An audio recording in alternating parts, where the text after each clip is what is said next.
everybody! So, magsiswimming tayo for today's video. Yung pa ako dyan. Dyan din tayo. Hello Hi! po. Hello po. Kami ngayon. Magsiswimming kami ngayon. Sama si Jang Dwayne. Si Papa hindi. Ang ating chef po apo. Hindi. Dito kayo sa lilim. So, biglaan nga lang tong swimming na naganap for today's video, mga mima ko, kasi ang init, kita nyo naman, tirik na tirik, diba? So, nag-tricycle na nga lang kami papunta dito.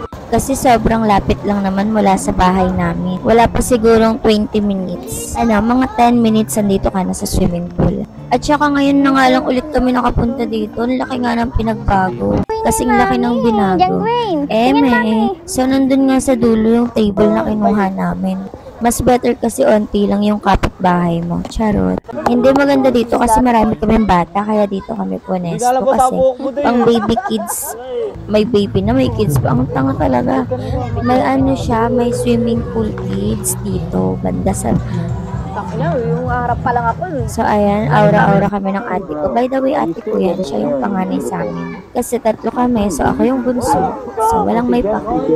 Ito na nga, dahil biglaan lang, wala kami masyadong dalang pagkain. Basta dala lang namin damit, tsaka bumili lang sila kuya ng mangga, tsaka sing. Pero dahil nagutom na nga ako, kaya nagpabili na ako kay Habi ng andox, tsaka uling para maihaw na namin yung dala naming hotdog. So, ayun nga, maliligo nga na ako kasi nga ang init din talaga. Sobrang init din sa pool kasi wala masyadong tent. Tinipid ata ng owner. Charot. So, ayan, aura-aura muna ako bago tayo naligo. Siyempre, hindi yun nawawala, alam mo yan. So, buti na nga, nakakilay na tayo kasi para kahit lumublob tayo, hindi mawawala ang ating kilay. Nakalublob na nga ako dito kaya nag-video na lang ulit ako kasi wala naman ako magawa. Ayoko kasi sa kabilang pool, sobrang taas doon, mga 5 feet. Kaya dito na lang kami, sinasamahan namin yung mga bata. Ayan nga, si Baby Dwayne, ayaw niya nga akong iwan dito. Gusto niya hawak kamay lang kami. Dinaig mo pa yung tatay mo, anak. Charot. Ayan nga si Joshie, ikot-ikot lang dito sa upuan. Kala mo hindi talaga nagsiswimming.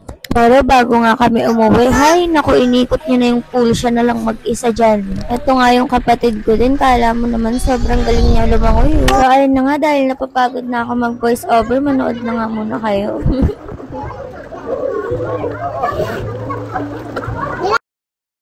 So ayan, pauwi na nga tayo, kaya naligo na kami ni Baby.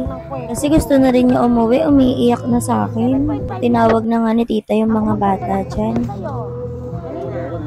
Dahil nakauwi na nga tayo, skincare muna, syempre. With matching TikTok pa nga.